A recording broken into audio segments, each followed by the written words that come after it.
Los edificios y la arquitectura en general pueden parecer algo concreto y necesario para una civilización. Todos necesitamos lugares para vivir, trabajar y comer. Parece muy práctico. La estructura de los edificios depende de la ingeniería, el clima y la economía.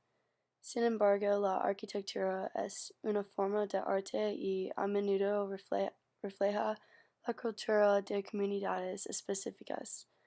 Representa diferentes periodos de tiempo y las elecciones estéticas de edades específicas. Cuba en particular presenta edificios diseñados durante el periodo colonial, el periodo neoclásico, el Art Nouveau y más. Mientras camina por Cuba, verá cambios visibles a lo largo de la historia.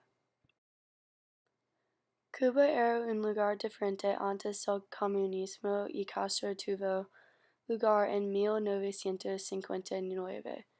Durante la presidencia de Machado en la década del 1920, Cuba era muy rica y tenía una economía exitosa. Cuba era un paraíso de turismo con hoteles, casinos, clubes y más. El país ocupa el quinto lugar en el hemisferio en cuanto a ingresos por cápita.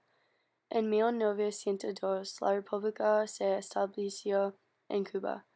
La guerra hispano-americana quitó a Cuba del dominio español en el gobierno de los Estados Unidos, pero en 1902 se separó de Cuba. Los arquitectos renovaron la imagen del país para crear su propia identidad y cultura separada de América y España. Art Nouveau está en movimiento artístico de modernización y comenzó en Europa.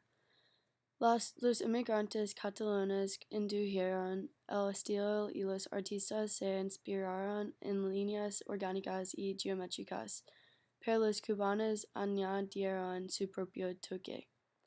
Durante este periodo de tiempo, desde aproximadamente 1900 hasta 1920, Cuba adoptó un estilo de arquitectura Art Nouveau. Los arquitectos cubanos utilizaron hermosos colores y conservaron ciertos aspectos de la arquitectura antigua, crean una fusión de lo nuevo y lo antiguo. Arturo Márquez, un arquitecto, hizo cambios en la Palacio de Quito. Quería ocultar los elementos neobarrocos y remodelar el palacio para representar mejor la nueva cultura moderna. La Casa de Cruceles también fue reconstruida. Los aspectos neocoloniales del edificio se contrastan con la decoración floral. Por primera vez, la arquitectura cubana fue vista como impresionante y creativa, y los edificios ayudaron a definir la cultura actual de los cubanos. Un lugar sin pasado no tiene futuro, y esto era de Cuba encarnado en un espíritu internacional progresivo. La arquitectura de Cuba es similar a otros aspectos de la cultura cubana.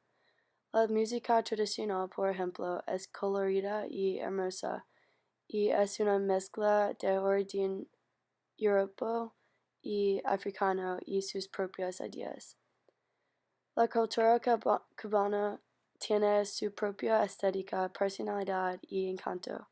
Además, muchos de los edificios tienen balcones y los edificios están muy cerca uno del otro. Esto refleja la cultura de socialización de los cubanos y menos necesidad de privacidad. Esto crea un sentido de comunidad y cohesión que era necesario para crear una nueva identidad. No todo el mundo en Cuba era rico en el momento del Art Nouveau. Todavía había personas que trabajaban en los campos de caña de azúcar y vivían en la pobreza. Sin embargo, el Art Nouveau reflejó la riqueza recién descubierta de una gran parte de la población, así como el deseo de toda la población de tener una cultura distinguida. El arte captura el espíritu y visión de Cuba después de convertirse en una república y antes del gobierno Castro. El periodo Art Nouveau fue corto, pero nuestra destellos felicidad, riqueza y distinción en la cultura antes del Castro.